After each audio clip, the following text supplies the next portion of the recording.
Dumelang, sanibonani, good afternoon, goeiedag, molo. As I've been introduced, I'm Adelaide Chokoe. I'm an arborist at City of Johannesburg, Johannesburg City Parks and Zoo. So I will be taking you to the progress that we have done or that we have achieved thus far working with PSHB. The quick introduction, we have discovered short-haul borer in 2017. The community has informed us that the trees are dying, and when we checked the trees, their symptoms were familiar with what has been discovered in California.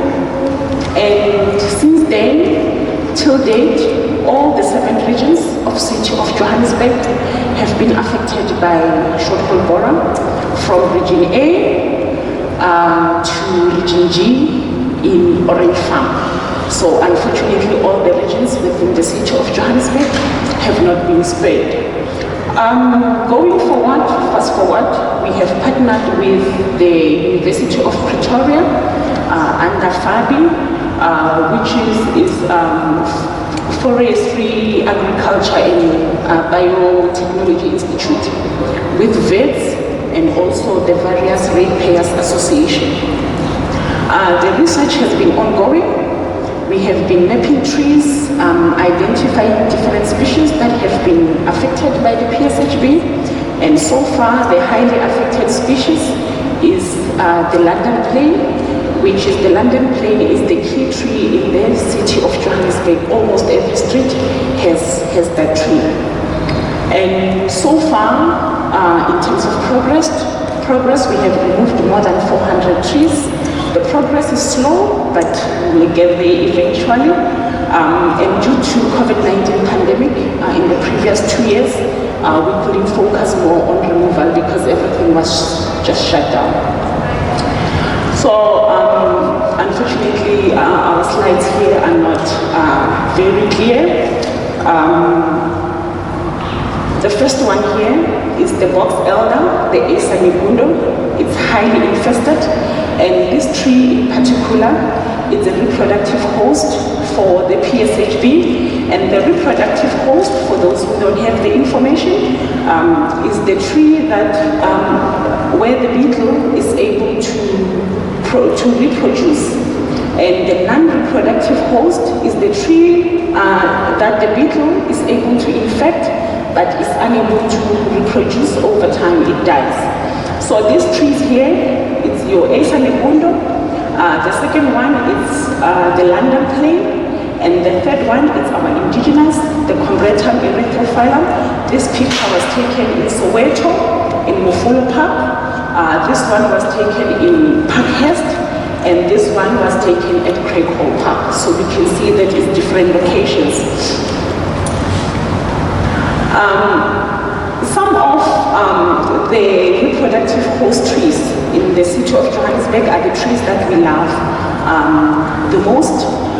Towards the World Cup 2010, City of Johannesburg had a drive of greening of Soweto to bridge the green divide. And in that process, we planted 3 main species, the Congretums, the Celtuses, and the Caesia lancias. And one of the species that was planted is a reproductive host, which it's a danger because when you go to Soweto, to Orange Farm, to some parts of Midrand, and some parts of Cosmo City, you always see the Congretums. And our wild olives also is a reproductive host. But we do have the good news because not all of our indigenous trees are reproductive hosts, like your Senegalia dalpinans, your Caesia lancias, and other more species. Looking at the progress that what we have done so far, as I've said before, we have removed more than 400 trees. We have solarized the tree. Solarization is a process whereby we have to remove the tree, we cover them in plastic, we heat the trees before we can dispose of. So it's quite a process. And looking at the human resources that we have, the teams that we have, other than the issues of PSHB, we also have to maintain the trees. Also, again, we have emergencies whereby there's a fallen tree that we need to attend. We have to do tree planting. So PSHB is another headache that we have. And currently, we are in the process of procuring the incinerator because we have realized that we are going to have a large biomass and we can't move the wood around, and it's going to be difficult to monitor the wood.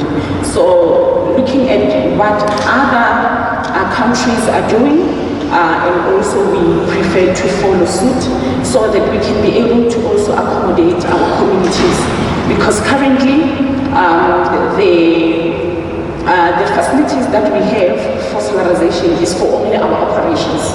So now when we are able to procure an incinerator, we will be able to include the community where they will be able to bring their infested material so that it can be incinerated. And we are glad to say that the city of Johannesburg in 2019, they have ring-fenced 2 million rand for research. And during the COVID-19 pandemic, that money was kept safe. And now the research is ongoing with the University of Pretoria and VETS. And I believe that when the study has been done, the research outcomes will be shared with the residents of City of Johannesburg. And currently also we have been given the money to remove the trees.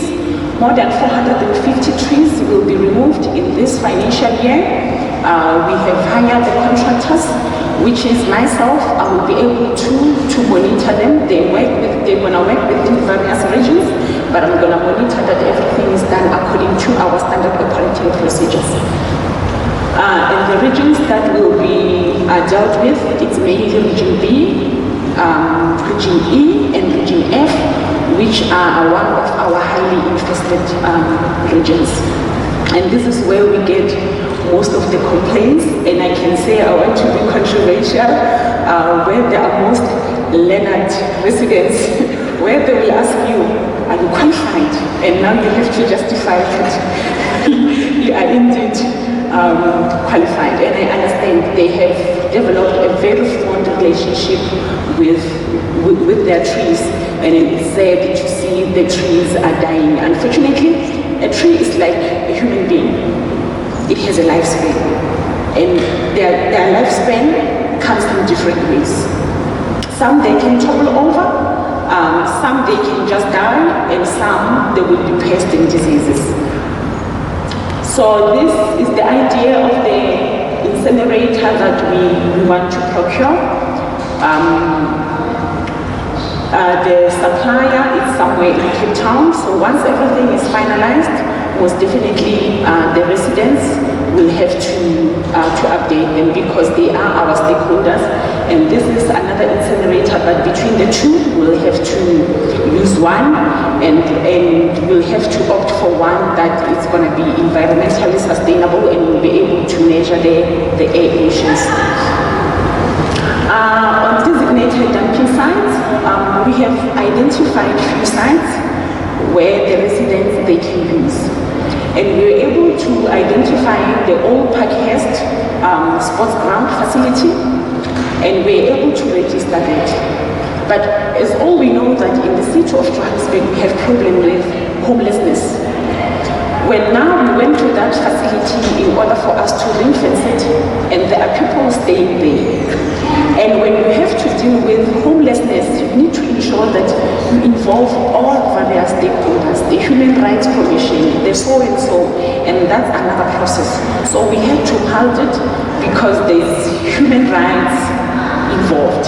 You cannot come and say, because I'm the council, this space is mine, I want to use it to dump the infested wood.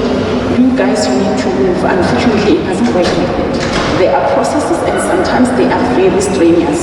So for now, we have parked this site, but we are working on it. It's going to be a very slow process since there are people staying there on site, and most of them, they are recyclers, immigrants, citizens, homeless people, street people. Yeah, it's a small location there. So those are the few challenges of our facility there. For now, unfortunately, we are unable to accommodate our residents, and apologies for that.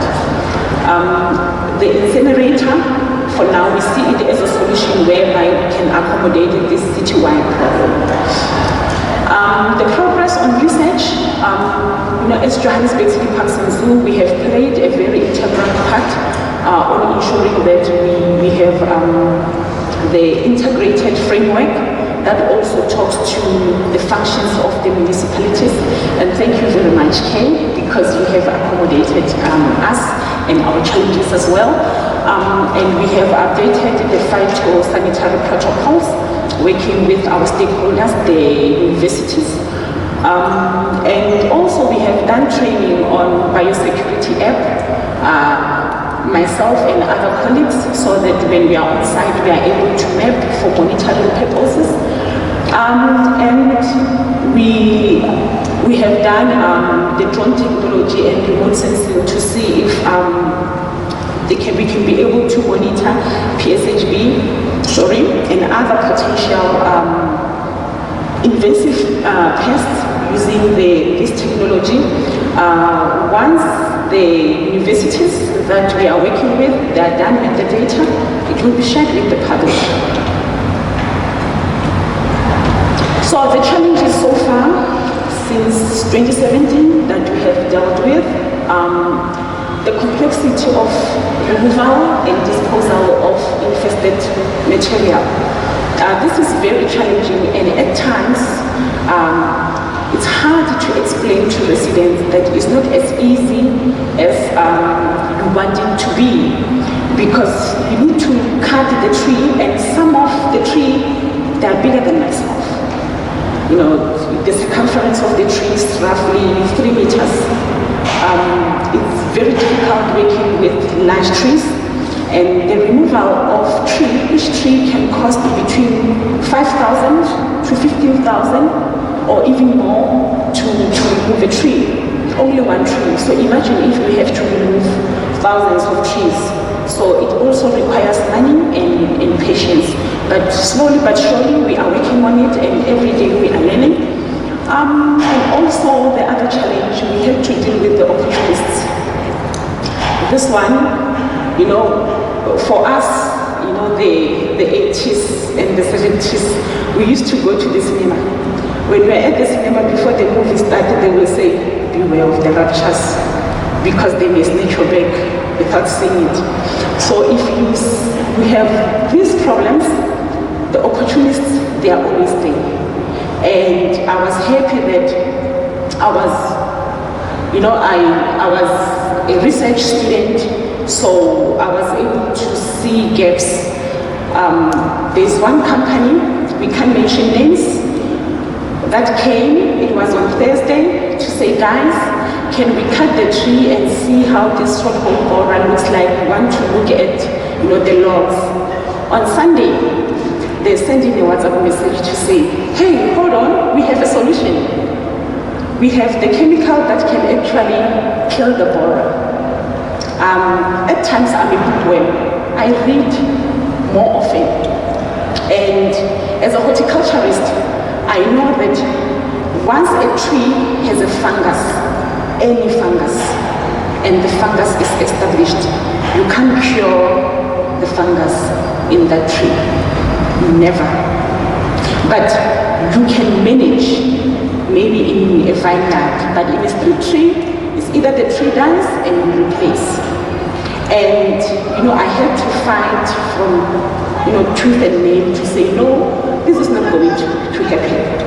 As I'm not a researcher, but I have done research, and as a researcher, I know that there are protocols that we have to follow. You do research in first season, you compare the second season, you compare the fourth season, you compare again, and then you come up with the results.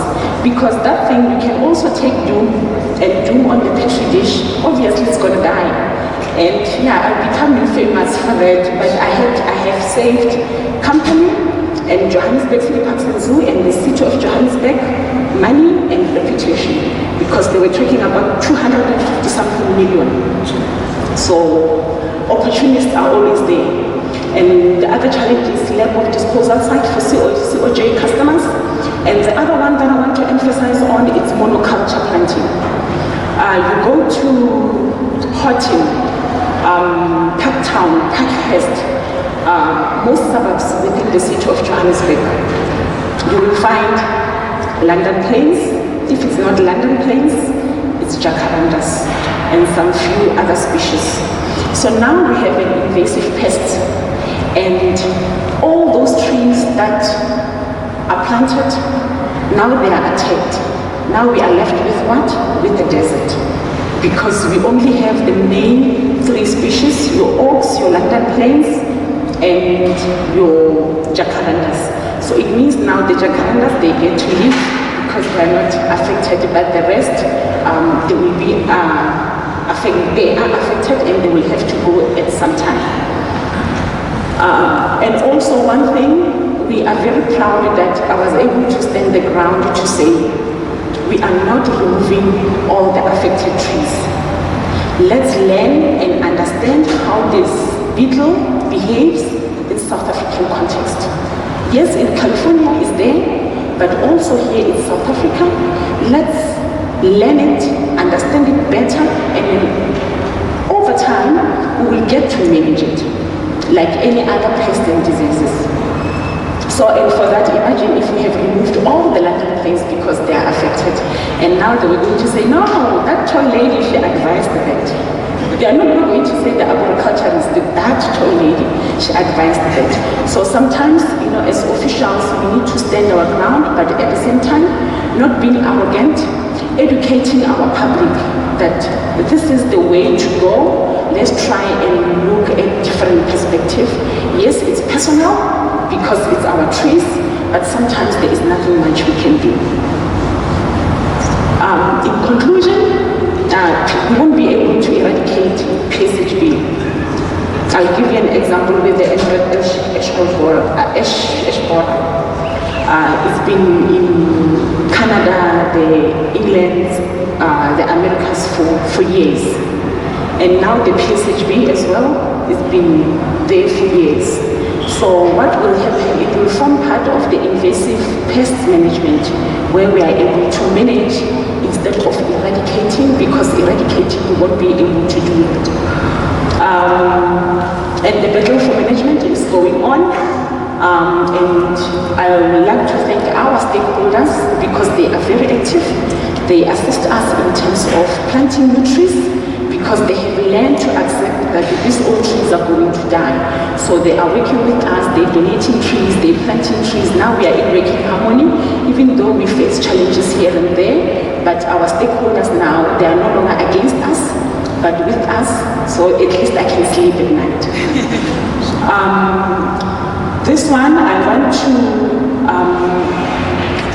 direct it to all the horticulturists and landscapers in the room. We can see that monoculture has devastating effect. You can see all our London plains are going, the oaks are going. So what is it that we are going to do differently to protect our urban forest from the invasive pests? Are we going to continue with monoculture where we plant, I know we are the culprits as horticulturists, where we are going to plant the Celtis, Africana, the Combreta, Erythrophyllum, the wild olives, and the curries. You go throughout the city of Johannesburg, you go to Tshwane, you go to Ekurhuleni, you go to Mohale City. These are the 4 main species that are being planted.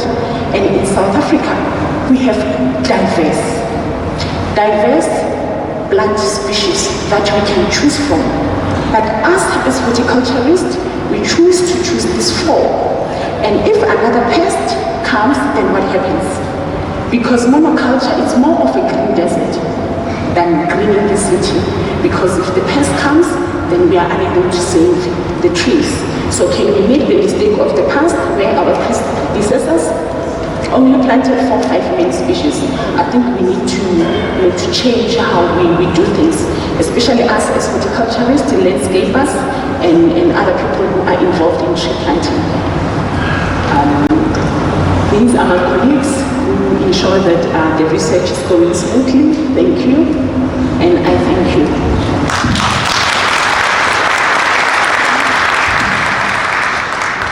Well done, fantastic, thank you Adelaide. And I concur when it comes to planting different tree species. There's no reason why we only have to. We have, and here's a punt for the industry, we have the best tree growers in the Western Cape by far. So if you're looking for trees, without a shadow of a doubt. But any comments or questions with regards to Chokoe Bora? Gentleman in front, where's just waiting for the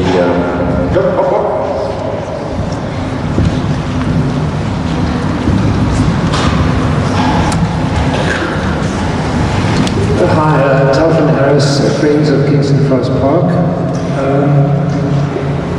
Yeah, in terms of the treatment for the Chokoe Bora, random harvests, Indigenous Nursery was promoted a guy called Mark Beers, who was offering to treat the trees for the Chokoe Bora. And I told the people in my suburb, look, this is snake oil, you're wasting your money. But some of them didn't want to believe me. But my question is it not, I mean, are there actually any pesticides registered for Chokoe Bora? And is this guy not actually in contravention of the law by offering this service? I wish Davey was here to answer that. Where's Davey? Davey's not here, but what I can tell you, first of all, that there are no registered chemicals for Chokoe Bora. No, it is true, check with Debbie.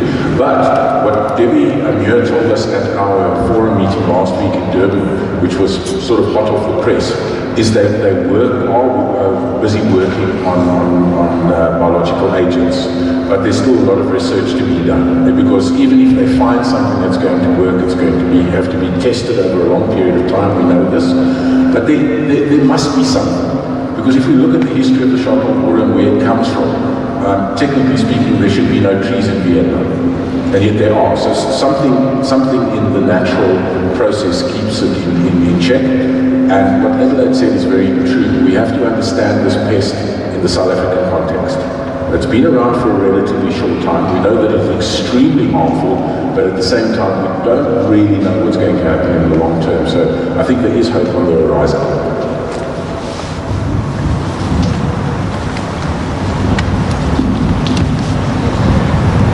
Waiting for the mic to get to the gentleman. Paul again, Carlsville. This is not on the Chokoe Bora, it's more to city parks. In Region A, there's the old suburbs, there's the new development areas. The old suburbs have been asking for paper trees to replace those that fell down about a decade ago. And for years, there's just no city blocks just doesn't come to the body. Then they've got over 1,000 trees which they planted on one main roadway, which is in the process of being developed. So they're literally planting trees where they're going to pull them out because the road has to be wide. They also do monoculture. They planted about, I don't know, I don't want to lie, but over 1,000 white stickwood in one road, 2 or 3 meters apart. They planted river bushwood and they escaped power lines.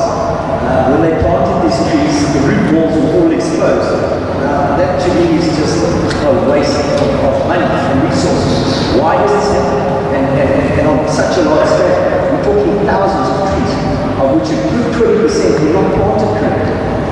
Thank you. Thank you very much. I understand your frustration, and I'm also frustrated. But what I can say is that, firstly, I will answer the one for tree planting. I will escalate this to the regional manager for Region A. And can you please, after this convention, you give your contact details to Kay so that I can be able to connect you with Region A, Regional Manager, and Region A senior horticulturist. And if not, you can talk to me offline so that I can connect you to the relevant people that will be able to assist you. I know at times as officials we are not as helpful as we're supposed to be, and I will apologize on their behalf as they are my colleagues, because I can sense the frustration from you. So I really apologize on behalf of Johannesburg City Council Zoo and on behalf of them. But please give your contact to Kay so that we can take it further. And with regards to the monoculture, I have personally raised that we cannot be promoting monoculture while we see that what's happening within the city, and we are in the process of rectifying that, and hopefully it's going to be rectified. Apologies. Great. All right, last question here, then we're going to be moving on to our next speaker. Thank you for that explanation. I now have a sense that where you're coming from is from a research base, that you want to have that information in order to make informed decisions. Next one's already ready, you just need to open the flap. It would be very useful to have a list of trees so that we get away from the monoculture that I have been promoting. The carbon sequestrating trees, the four that you mentioned, plus the sweet thorn. And I do think it is important to get more trees planted, a greater diversity. I have been to some of your nurseries, and unfortunately they are empty. And where they are not empty, they are planting the big five. So it goes around in circles, and I think it is long-term planning that I think that the city probably is looking towards. But I'm glad to hear that that's your thinking and that's the way you want to go. So it is a process. Then the other thing that does concern me is that 450 trees being taken down over a period of, say, a year is not very many trees. There are a lot of trees that need to be taken down before they collapse onto walls, houses, roads, cars, and so on. So it seems to me that you need to look at a partnership with arborists, I don't know who, residents associations. It's a bigger problem than I think we imagine. I think some of those trees could collapse in a very short space of time, and we don't have the capacity to go and pick them up one after the other. So I do think there's a bigger problem. But I do appreciate that it is a big challenge, and possibly bigger than the resources you have available to you. Thank you for those comments. Let's give Adelaide a round of applause. Thank you so much.